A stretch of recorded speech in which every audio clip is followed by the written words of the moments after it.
and welcome to Sibiu, Romania for the 20th edition of Red Bull Romaniacs. I'm Craig Stone, and in studio is Daryl Curtis. Well, it's great to be back. We're in downtown Sibiu, and we're right next to the Prologue at the moment. So the guys are going to have a crack at it a little bit later. Yeah, Daryl, 20 years of this event. That's so amazing, don't you think? Yeah, it's incredible. And this year, I think Martin really has stepped it up. This year, it's been dubbed the impossible. It's hot. You know, there's a heat wave in Europe at the moment, and right now it's 32 degrees here next to the track.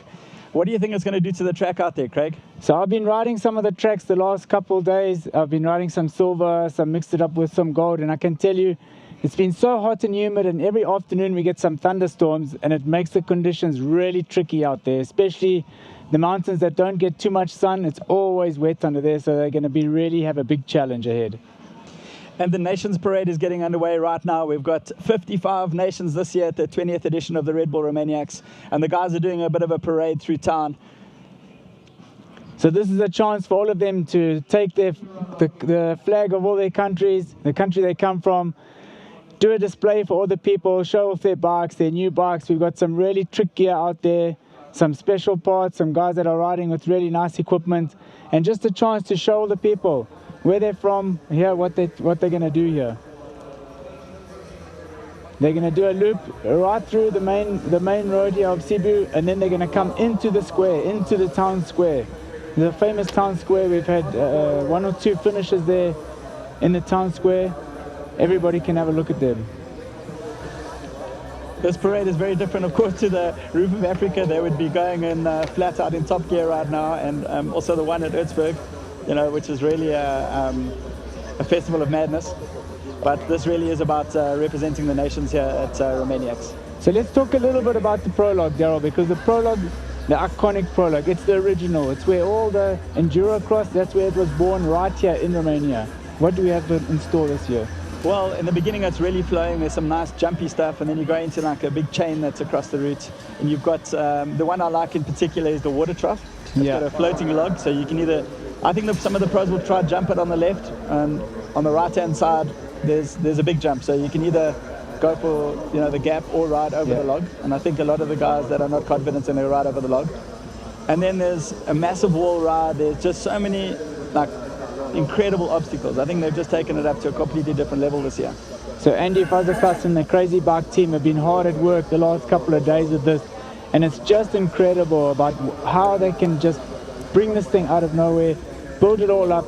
Everything is done so professionally. They've been using Milwaukee tools, a partner of the event, Milwaukee tools to cut all the big logs, the planks, shape everything as they need. And what I love about the Prologue, Daryl, is that the Prologue is designed for all of the riders, and you get the professionals as well as the weekend guys, you know, the hobby riders, all of them riding on the same course, which is just incredible. And there are a lot of chicken lines as well, so a lot of guys will be opting for them, and they're going to lose a lot of time. But if they do want to take the big jumps, I think they can. And some of them are proper sketchy, so I think we're going to have some serious action tomorrow. Don't miss the Prologue tomorrow. Yeah, so you can tune in right here on the live stream on the channel. Tune in, come and watch and see what we've got in store for you. There's going to be a massive show. There's going to be thousands of people coming out here screaming for their heroes, getting right up and close and personal, smelling the two-stroke and watching all the action. So they're still making their way through town here. You can see it's a sweltering day out there.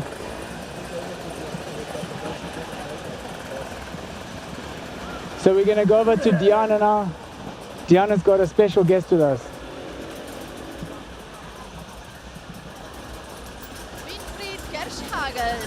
You are representing the West, who is the promoter of the FIM Hard Enduro World Championship. So we already saw you at the Red Bull Romaniacs last year. You know Red Bull Romaniacs right from the beginning, since you were head of marketing at the KTM. You're here again for the 20th anniversary. So tell me, what makes Red Bull Romaniacs special for you? You know, it was when Martin showed up first time with the idea. On one hand, we thought he's crazy. On the other side, we were so fascinated by the idea itself. So it was obvious that we had to support. and not knowing if it will be successful or not, but the idea was so clear and fascinating that we said, no, we do it. Let's try. Give him a chance, support him, and give him a try. And what he made out of it during the years is one of the key events in motorsport in general. And he made something possible which everyone thought at that time, no way. And so he deserves all the credit for that. Should be proud enough for what he did, right? Yeah. Right now, we're at the Red Bull Romaniacs Nations Parade. So riders from all over the world are riding through the streets of Sibiu from all classes, amateurs, hobby riders, alongside with the pro riders. Now, tell me, is it important for our sport that amateurs and pro riders ride together? I think it's essential because in some way it defines our sport. It makes our sport unique in the world of motorsport, and especially Enduro, where the fact of camaraderie is such an inherent element, because even if you're the best rider in the world, there will be situations where you help each other.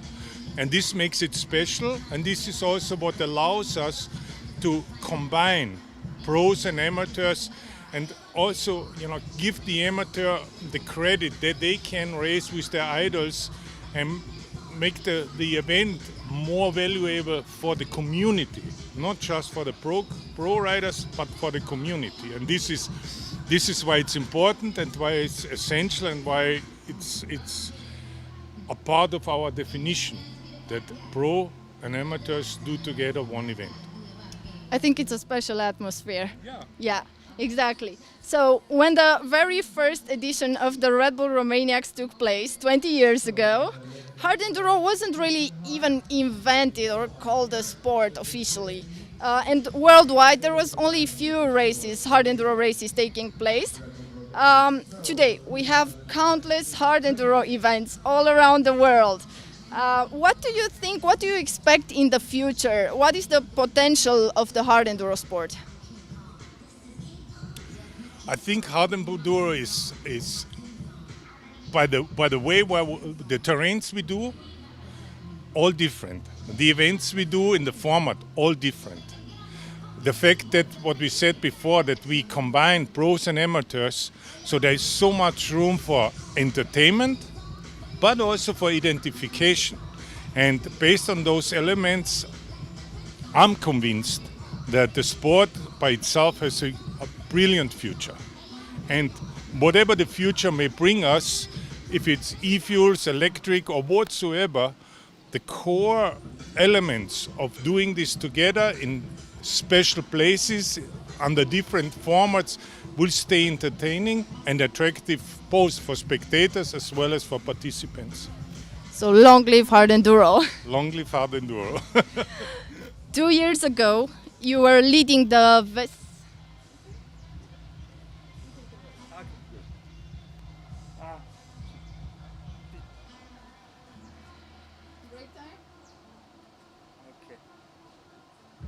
There was we didn't run through the signs, which is it was like now. So we can see the riders still just making their way through the city here. There they are. They're not too far off, and they're going to make their way into the city centre. So while they do that, let's just give a bit of a history of the background of the event here and how it all started, Daryl. Well, Winnie Kershogel that you saw in the picture there, he was actually the team manager for KTM back in the day.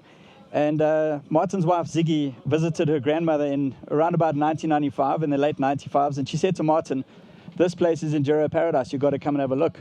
And of course, Martin came here, and he came with a lot of his snowboarding friends, because he's a two-time freestyle snowboard champion. And they started riding in these, world champion, and he started riding in these mountains. And then they said, why don't we have a hard enduro adventure? And of course, hard enduro didn't exist back then. And they went to Didier Matisic, and because Martin was already a Red Bull sponsored athlete in the beginning. And Didier said, well, yeah, let's call in Heinz Kindergartner and let's have a look and see what he thinks of the race. And they decided to have the first race, which was in 2004. And then, of course, when he got some of the factory riders involved, so Alfie Cox came, Carpathian came, Cyril Dupre came, and they ran the first race. No, that was exciting, and already from the beginning it was extreme. You know, Martin obviously had been to some of the classic enduros, but he just thought in his own head he needs to step it up. You know, that it was maybe a little bit boring on the classic enduro, so he wanted to add some extreme things. And we saw in those early days them jumping across those massive towers. Alfie Cox jumping the whole Chibin River, which was a massive jump back then already. So, yeah, Martin really stepping it up. Let's get back to Diana and see what she has. Attention, speaking now, please. 2 years ago, you were leading the VES Hard Enduro Series under the roof of FIM. Since then, we have an official Hard Enduro World Championship. You said this would improve the image and the profile of the hard enduro sport. 2 years later now, have your expectations been fulfilled, and what needs to be improved? It definitely, put us a level higher with the sport. Simply taking what it means for the athletes themselves. They go to the FIM Gala together with the MotoGP World Champion, and they are one of them.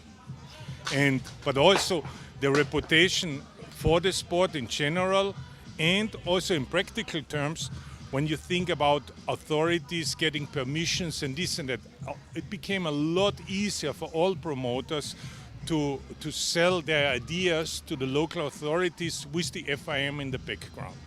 And so definitely our expectations have been fulfilled, clearly, and we see a lot of room to grow further. Visionary. Right now, we have competitors from 7 Asian countries at the Red Bull Romaniacs. Asia is a big market, but we do not have any Asian competition, hard enduro competition in the championship calendar. What do you think about this? Is there a timetable for the expansion for the championship? No, there's already a clear plan. But all overseas races have one thing which we have to take care, and this is the additional traveling and freight costs. So what we are doing, we'll look for organizers who have their financial resources, that they also can support the traveling of the paddock, because we have to bring the entire paddock and not just the factory teams. And yes, we have already a possible future partner in Indonesia. We were already at their race 6 weeks ago. And the likeliness that they will join the calendar in 25 is huge. Big news, good news. Yeah. And what about the American market? America, we said, also to the same reason as mentioned before, that we do the Canadian and American round alternating from year to year, because it's not just, some say, yeah, but you're already there, and why you don't go to Canada or to the States? These are 4,000 kilometers distance. There's a real border in between, and just logistically, it's risky to do it back-to-back weekends. So people have to stay the 10 days in between. That means hotel, food, etc. for all the teams, and then the costs sum up. And therefore, we decided also, based on the request of the riders, that we do only one North American round a year for the time being. But the future should see 2 every year. Thank you very much, Winnie. So glad we had this interview. I'm glad too. So Daryl, we've seen a lot of progression in this event from the earlier days. Right in the beginning, we saw most of the guys like Alfie on the 450. On the 454 strokes, the big bikes, we used motocross tires. You yourself took part in the second event where you finished third in the gold class. There too, motocross tires, a little bit more better with the 2 strokes. And then I took part in the 2008 where I was 4th in the gold, and back then, I think that was the year that Graham Jarvis came for the very first time and smoked everyone on the 250 F4 stroke, which was the lighter bike. And, each year we just see the tires getting better, the moose is getting better, everything, and so where do you take these guys now? Where do you take these gold riders that gives them a proper challenge? Yeah, and the race getting harder and harder. I mean, Offroad Day 1, there's a new section they're going to start early in the morning, Live Maniacs. And it's an absolutely ridiculous downhill, a couple of ledges that you go down. The level now, I think it's extremely difficult for the organizers to try and cater for the gold guys especially. And then the top 5 gold riders are just at another level. So, like, how do you as an organizer try and set the bar and get the correct level for your race? I think that's the biggest challenge that these guys have got.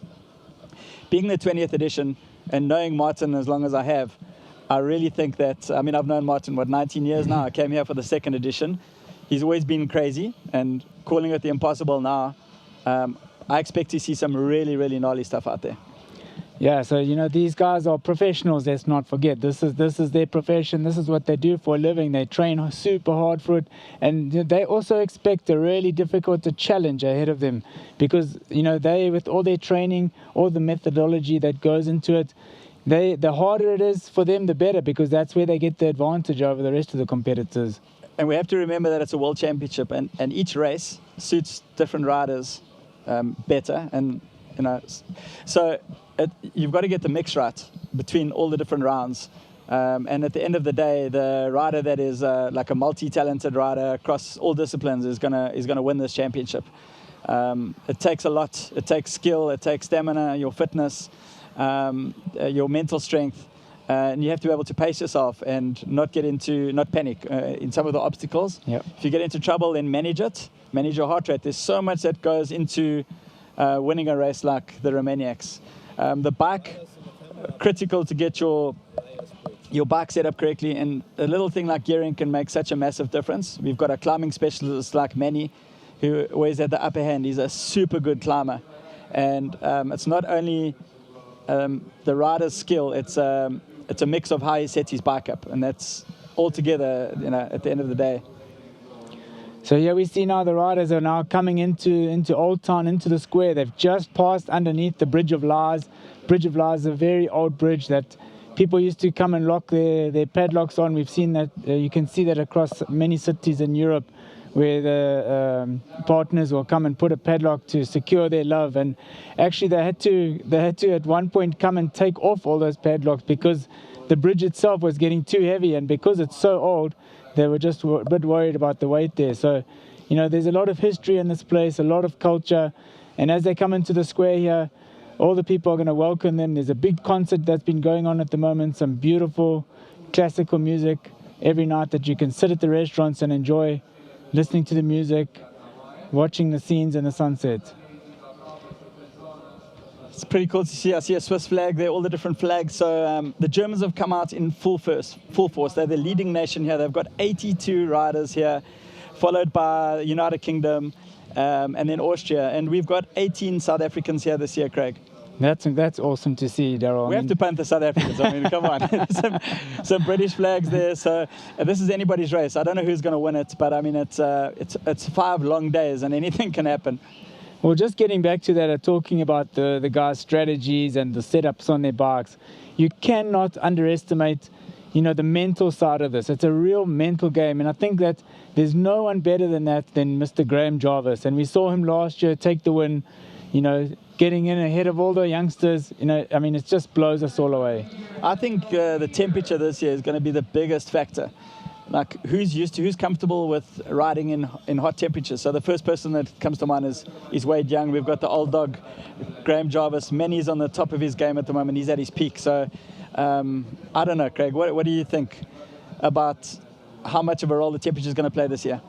Yeah, we are just off spring. The guys have had a long winter, so it definitely is a big adjustment. But a lot of the riders now choosing to go to the warmer countries and where they do their training in the off season. And like Billy obviously spends a lot of time in South Africa because Roxy's from South Africa, and he goes and rides with all the boys there and takes part in the event when hot in our summertime. So he gets acclimatized really quickly, and we've seen that in other sports too. That the guys move off down further south during the winter where it's warmer so that they can do more training. And they've already had a couple of months of warm temperatures. So the guys have been out mountain biking a lot. Billy actually just crashed a couple of weeks ago. He was out riding with Matty Green and hurt his shoulder. He seems to be okay though. But yeah, the guys have been riding a lot and they're all pretty amped for this race. So now they're just coming through the square. Shortly they're going to make their way down through the wall, through the city wall, through the little gateway, through the city wall, and they're going to come down here onto the Prologue, where we're going to do some rider presentations. We're going to see who's here, who's fit, who's strong, who is going to make it through the course the fastest. Okay, so the Gold Rider is going to have a crack at the course, am I right? They've got 15 minutes to do a couple of laps and get familiar with this course. I'm super excited to see the first bikes on here. We watched them build up this Prologue. You know, Andy Fazekas has done an incredible job again. 2 full days, you know, they've blocked this road off. And these obstacles, I mean, the guys, they're woodworkers from Romania. You've got these artisans and they've got the chainsaws, all the Milwaukee tools, like you said earlier. But the amount of wood and stuff that they bring in is actually mind-blowing. I mean, even that water pond or the fish pond, I'm not quite sure what its name is yet. I mean, that's specifically built for this. A lot of work, a lot of effort has gone into this. I think it's one of the greatest Prologue courses we've seen. So we've got someone very special, the founder of this event. Diana is down with Martin. I'm back with Martin Freinademetz. He just finished the Nations Parade. He arrived now on the Coposu Boulevard. So Martin, it's been 20 years now. You must be proud of what you achieved, aren't you? Yeah, of course. That's really great to see how many people are coming now to Sibiu to race Red Bull Romaniacs and bringing all their friends and families. And along the road when we came, there were lots of people cheering and filming and waving. So having over 55 nations on the start is really something that makes me proud, considering that we have started in 2004 with just 31 riders. So yeah, the mountains here are just great, and all the people that come and race here, they love the nature, they love the population, the hospitality that they can live here, and that's why they're coming year and year and bringing their friends, and it's growing and growing. Let's talk about the riding skills a bit. The pros track, the actual gold track of 2004, would be today a difficult bronze from what I know, difficult bronze track. How did the skills develop and also the riding gear? Yeah, of course, what we are riding these days, we would not have imagined 20 years ago that this is ever possible. And one part is, of course, the riding skills. New techniques came into the sport, mainly from the trial. Graham Jarvis was one of those guys that kind of directed the sport and showed us how you can get up difficult climbs and what techniques it needs to get you up somewhere where you don't think you can make it. But also the development of the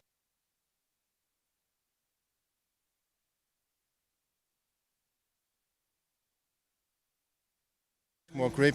So that is one of the reasons why we can do much more.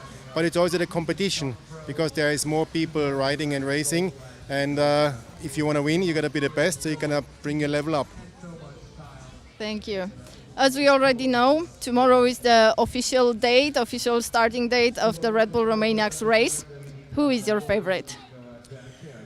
Yeah, for the Prologue, I'm putting quite some bets on Billy Bolt.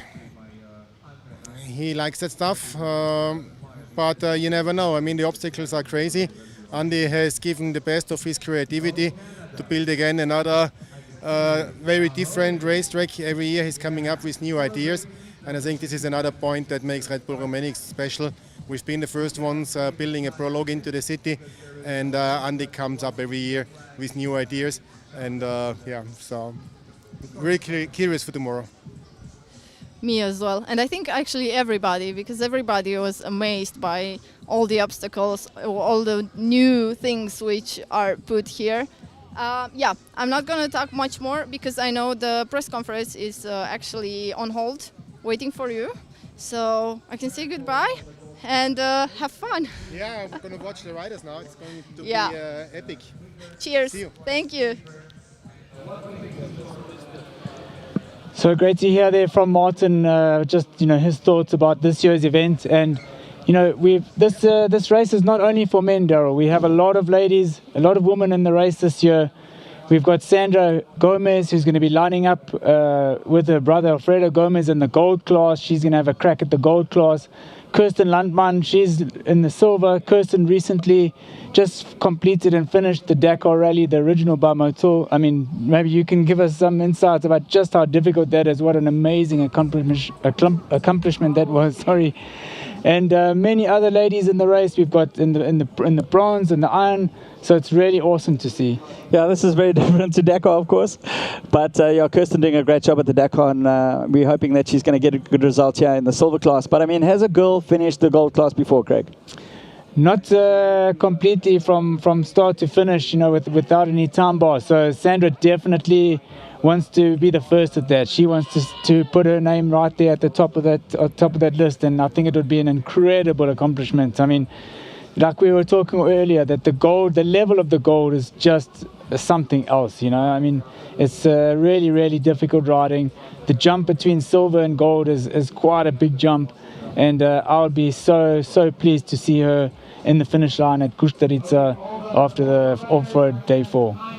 Yeah, it'll be incredible if she can make it to the finish. So the gold riders right now are busy having a look at the Prologue, and they're going to have a 15-minute run at it.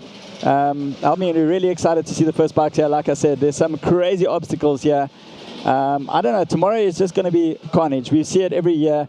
These bronze guys and the iron guys, they just nail everything, go over the bars. I mean, it's absolute chaos. You cannot miss the Prologue tomorrow.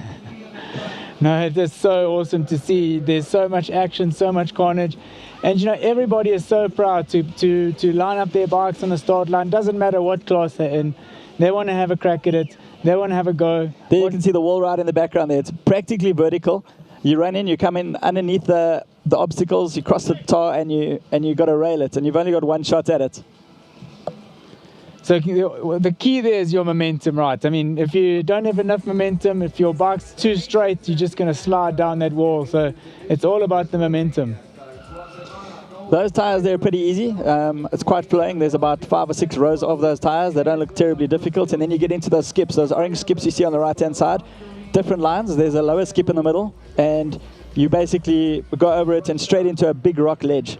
So it'll pay off to go over the orange bucket and not the yellow bucket. Because there's a bit of a trade-off. The middle line, the yellow bucket is much lower, but on the other side of it is a massive hole. So definitely want to, as you say, choose that left or right there over the orange skip. I think we're going to see some of the top gold guys launching over those tires. That's going to be really nothing for them. They're going to motocross through that section. There's a couple of very interesting lines. So if if a line gets blocked tomorrow, then there's some proper sketchy lines. And somebody like Billy Bolt, his Enduro cross background, I'm expecting to see some risky maneuvers from some of the guys. So you can definitely save a lot of time by jumping some of the stuff. But so if you make a mistake... Here we go. This is Demo Maniacs, the Demo Maniacs. So the pros, they're going to give us a demonstration here and see how it's done. That's Wade Young there. You could see him standing on the top there having a look. So they're just going to take their time through here. They're going to just suss out the lines. They've had a look at it on foot. They've walked through each line, but now they're on the bikes. They can give them a bit of better perspective from a bit of height and just choose where they want to launch their bikes into. And very carefully designed. The track is mostly flowing, and you can gain a lot of time by jumping some of the obstacles. So it's been designed for the guys with that skill, and confident riders can definitely make up a lot of time, where other guys are going to, for example, ride over between the logs and get stuck on that chain that they would have to cross. So if you can jump that log section, you're going to save a lot of time. There's old Billy having a look on the top there. Billy. This is, he's going to flow down now. This is the section where the chain is. So he can opt, there's a bit of a ski jump at the bottom, and he can launch himself over that chain and the water section. He's busy checking it out. Right-hand side is the ski jump, which is a lot easier. But the line that he's on right now is a properly sketchy line. I'm super keen to see if he's going to jump it. Okay, there's the ski jump I was telling you about. It's straight down on the other side.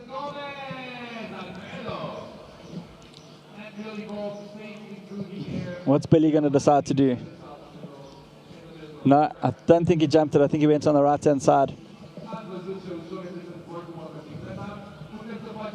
I'm quite keen to see the start because Andy and his team from Crazy Bike have built a really nice double. It's like a double into a wave, and it's going to look super cool when they line up 8 riders on a row, all vying and going for position, elbows bashing bars. It's going to be so exciting. So number 7, there's Matty Green. Matty Green is the current leader of the Junior World Championship. Paul Bolt's in the picture there, number 1021.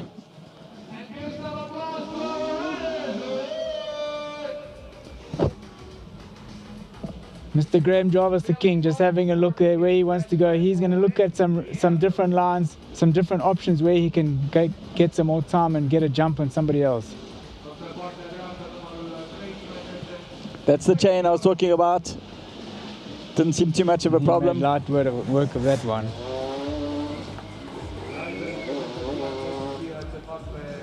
Number 5 there is Michael Walkner. Saw Michael Walkner on the test track yesterday, looking really good on those big climbs.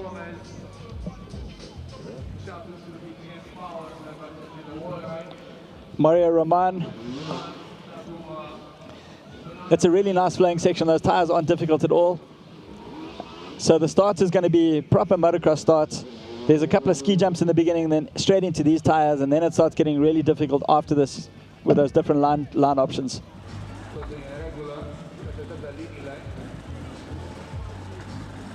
Bolt's just having a look at his line there.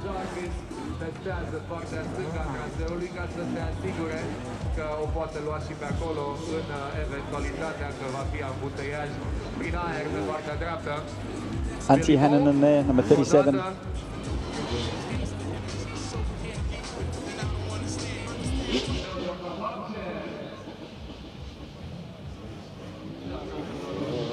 So this year we've got quite a big gold field in this year's event. We've got 40 riders in the gold, which is quite a lot of riders. All come here to try their luck at the 20th edition. Just saw many going into that section. There you go, there's the wall ride. Super cool. It is so steep, the camera does it no justice whatsoever.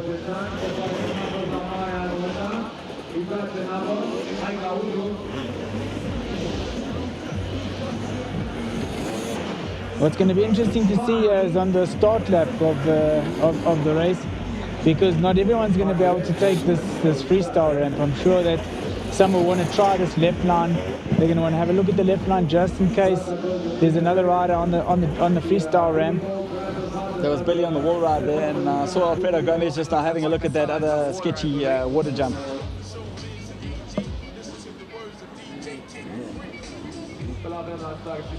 Tomorrow this place is going to absolutely fill up with spectators, everyone coming to see.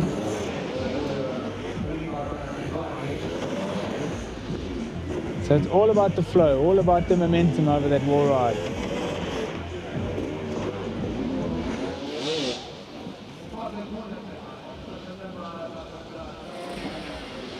Number 32 there is the Romanian, Alec Dumitrescu.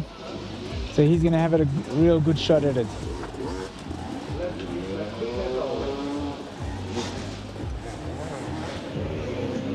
Yeah, it's one thing looking at it on foot, and it's another thing actually riding it. So I wonder how many laps these guys are going to get in. 15 minutes is not a very long time, but they certainly want to have a look at all the different options.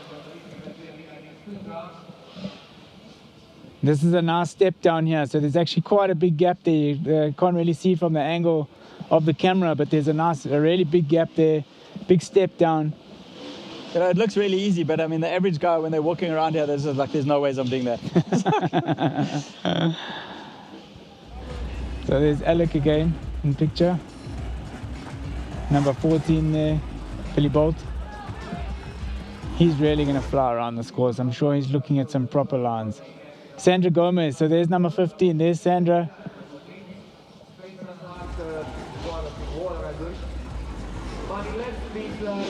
Alec, the Romanian again. Aber ich kann ihm Anweisungen von Getting dir a bit of tap weitergeben. on the rocks.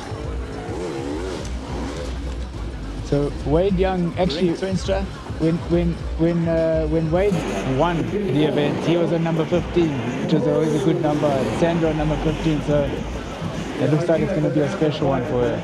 Okay, so all the guys, obviously that ski jump is the best line. I saw somebody go into the water now. They'll want to ride each line at least once to figure things out. Oh, somebody going down there. Who's that? Number 36, Sonny got here. Sonny. Yeah, Italian. The Lego blocks, building blocks.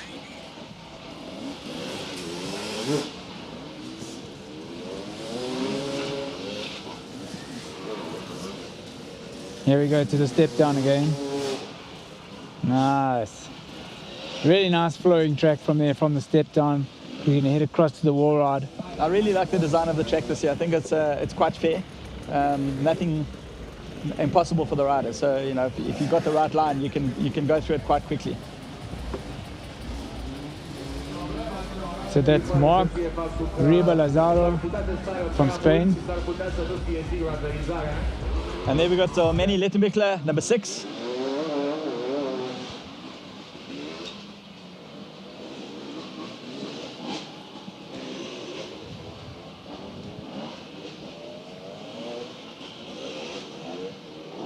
Ring Tenstra there, number 10. David Garza on the right-hand side. Rico from Brazil there was number 35. That's Alfredo Gomez. Nice. No, it was Sandra. Was that Alfredo or Sandra? I think Sandra. It was Sandra.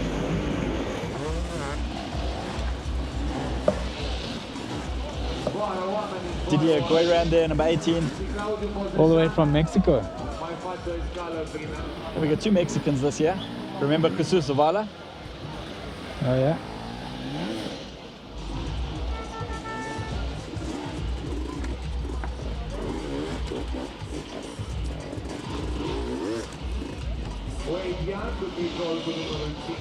That's nice. Look at that style, launching himself.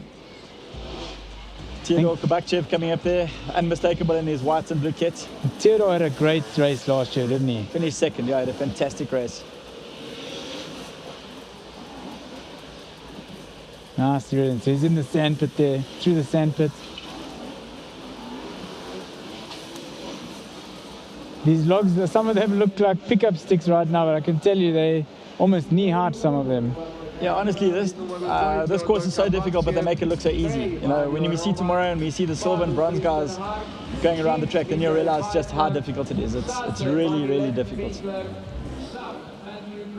There you can see the gap there, that little ski jump. That's before you cross over Coming the track and into hit the wall down, ride. Yeah, so there's a step up and there's a step down.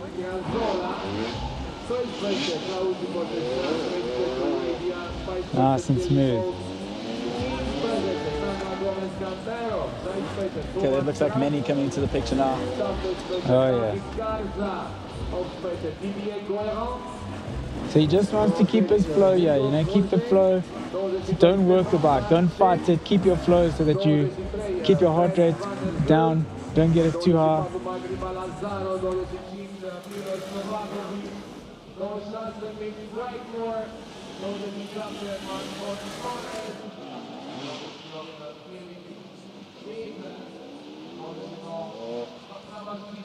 Number 37, there's Ati Heinen from Finland.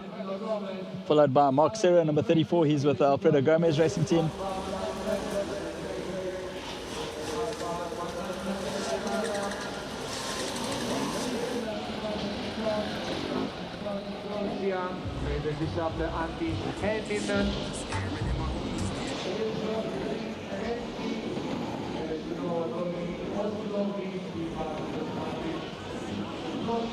So these guys are going to do a couple more tests here. They're going to do a couple more laps just to get their lines dialed in, have a good look at where they want to go. They don't want to spend too much energy here because remember we've got full prologue day tomorrow, full action-packed racing, and then followed by 4 off-road days in the mountain. Oh, Mr. Jarvis looking so good over that one. just flowing over those tires. Super nice. So the trick here tomorrow, don't make any mistakes. That's the trick. Save your energy. So they're doing 15 minutes tomorrow plus a lap. And the most difficult part is for them is when they start coming into traffic. So when those leaders start coming around to lap the other riders, you know, you've got someone in your way, you've got someone in the line that you want to take. So they really need to check out their lines, see where the other options are. They need at least another B and a C option to make sure that they don't get held up.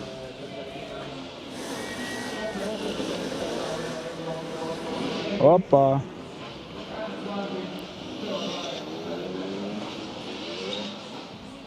Theodore looks like he's following Billy around there, so Theo getting some good line choices there, following Billy.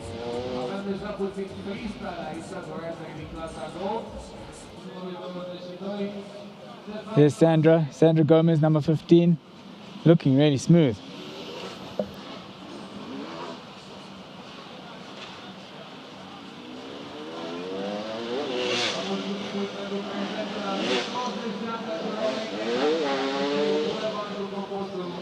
And these big logs at an angle here are really tricky because, you know, your tires just can slide out on them when you hit them.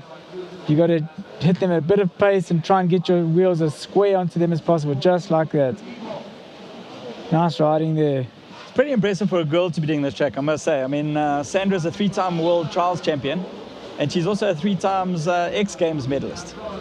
Impressive. And in 2015, she was the FIM Women's Super Enduro champion. So she's no slouch on a dirt bike. And I'm going to be super excited to follow over the next couple of days and see if she can get through this gold track. And just saw Dieter Rudolph there. He's been here a few times. Looking really smooth and sharp out there. He rides for X-Grip. X-Grip is also a partner of the event. All the track managers have been riding out on X-Grip tires, testing them out, helping them to get up the hills.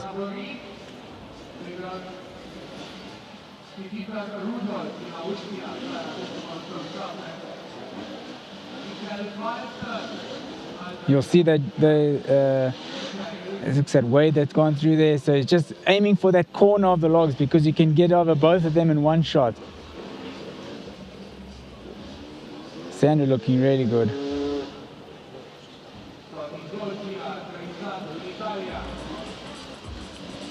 Billy Bolt, I think he's looking for an alternative line. Let's see what he's going to do. He's weighing up all his options. He's going to be jumping some of the stuff tomorrow. He'll be clearing it.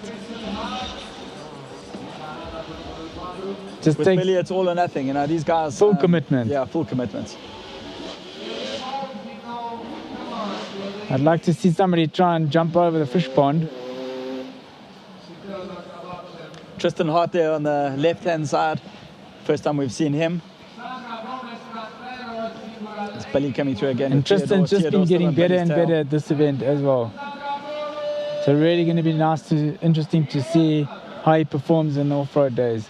I mean, it's really hard to come here for the first time and win this race. There's just so many variables. You know, the guys, as they come back year after year, they get better and they learn more about the race, and they're able to manage their race better and then, you know, win it. Very few guys have managed to come out here first time and win this race. There's a beautiful shot of the step up and the step down. Under the track, and then they're going to hit the wall ride.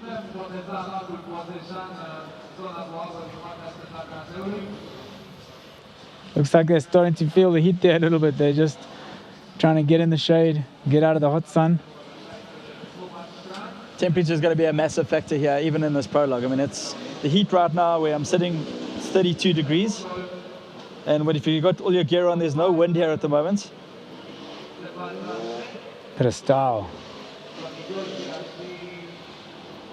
You can see the water from the fish pond there now, all over the tar there, all over the asphalt. I've just checked the temperature, Craig. It's 34 degrees at the moment. Wow. There's in the nice picture shade. of Wade coming through.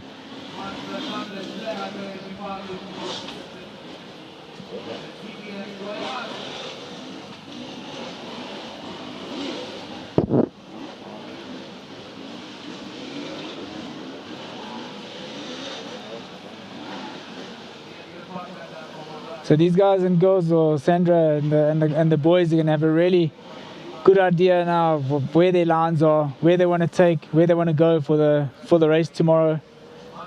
They're going to have all the different options in their head.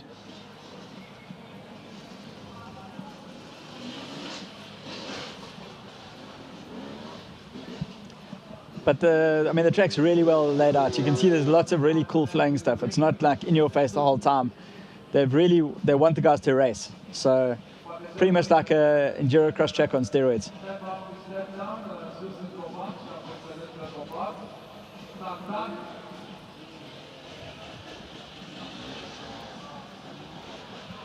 Please do not enter the course. Please do not enter the course. Thank you very much. Do not enter the course.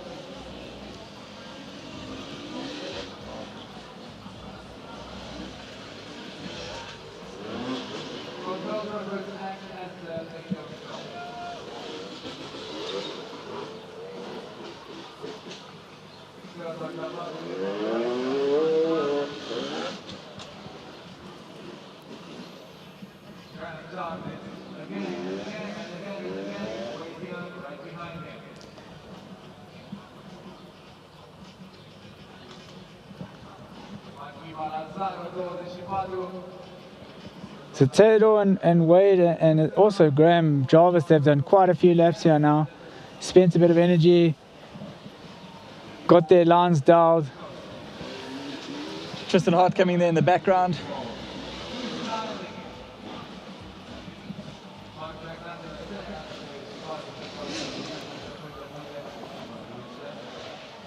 There you go. That's how it's done. Yeah, ever the showman. Martin just having a chat there with Graham. See, Martin's had a haircut.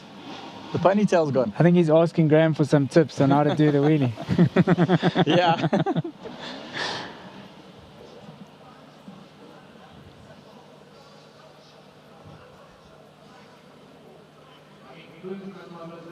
So there's that water again that I was talking about earlier. It's going to get dragged up onto all of those tires. Everything's going to be a bit wet. So when the other classes come again, it's going to make it a bit more difficult for them.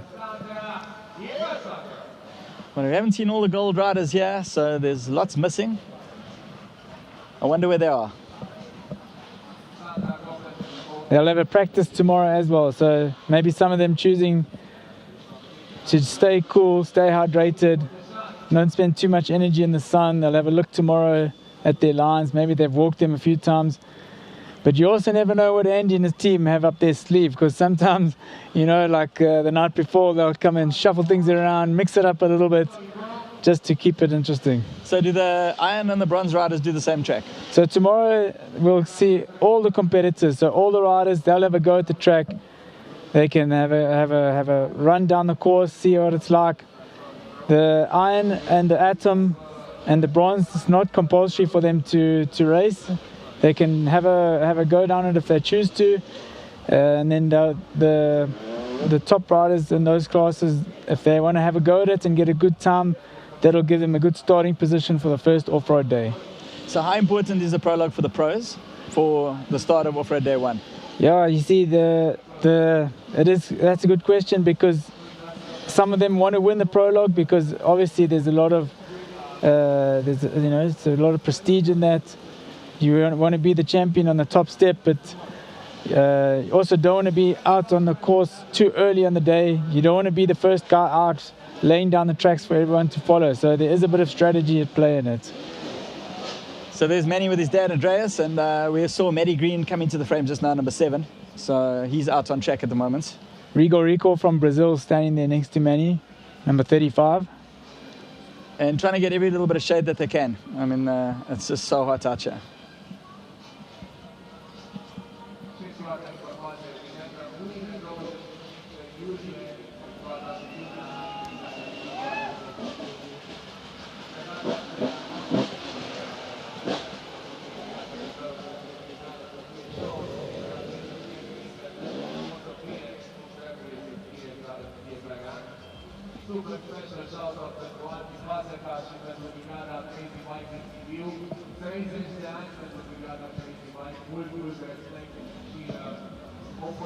So it looks like we're going to start wrapping up fairly soon here. We're going to be closing the course soon. Everybody's had a good chance to see what they want to do. That's Alfredo Gomez. So Alfredo might be our last rider through here. I think Sandra looks smoother than Alfredo over that section. I wouldn't tell him that. We'll see tomorrow. Put the hammer down. I mean, tomorrow is just going to be a flat-out motocross race. The guys want to win the prologue. They want to get out on off-road day one first, I think. What about dust on the off-road days? Being as hot and dry as it is right now, how much of a part will dust play on the first day, do you think? So yeah, that's on the first day, I don't think it will be too bad. You know, we've had, like I said, a bit of rain, and the forest will be still a bit wet out there. Day 4, when I rode it, was pretty dusty because by then everything had dried up. So we'll see. But you know, generally the speeds are not very high, so you don't get too much dust flicking up. Just watching Manny Letzenbichler having a play on the track. Looking really smooth. I mean, you can see how flowing the track is.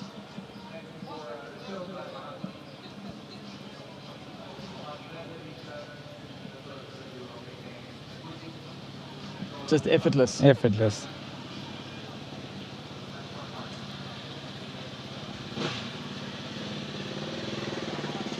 Just playing with that bike. So much control.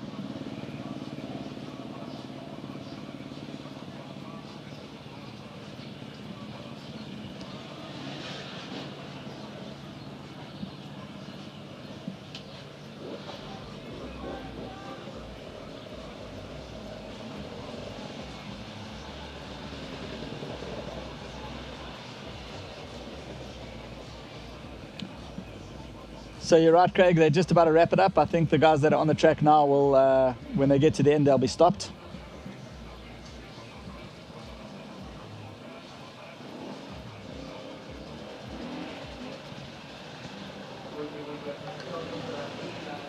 Rico from Brazil.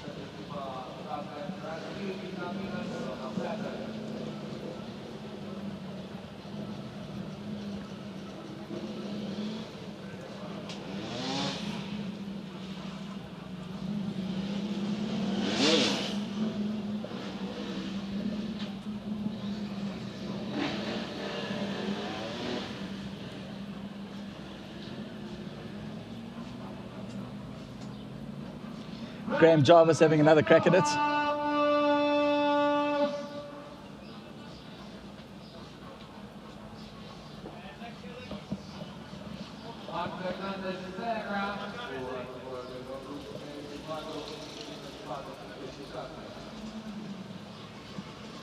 .34 Mark Fernandez Serra.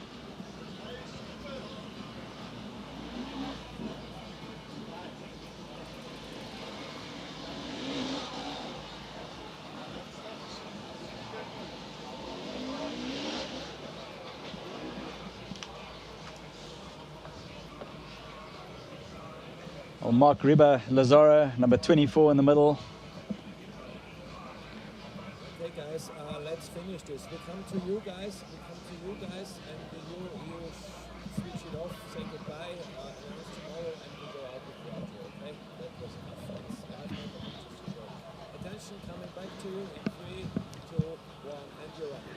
So great to see some action there from the City Prolog, the Gold Riders showing us how it's done, showing the other competitors where their lines are, what technique to use.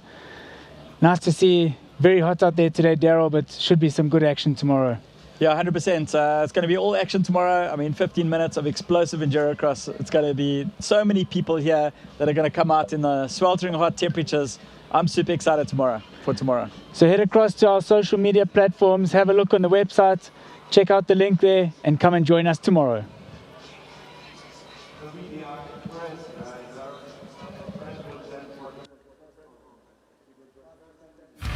At the mercy of the mountains, that's the way it's always been. Pain is your friend, it'll be with you till the end. The mud and the sweat, yeah, let it come. When there's no more blood to sweat, your day is done.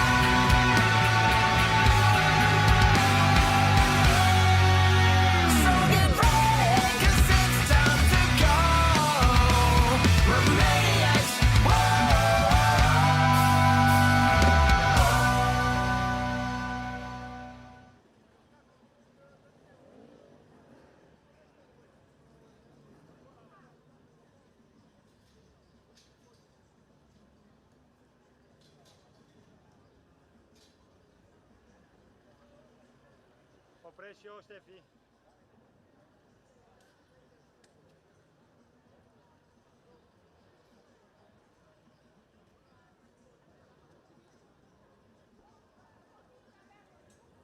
Oprești și eu, da?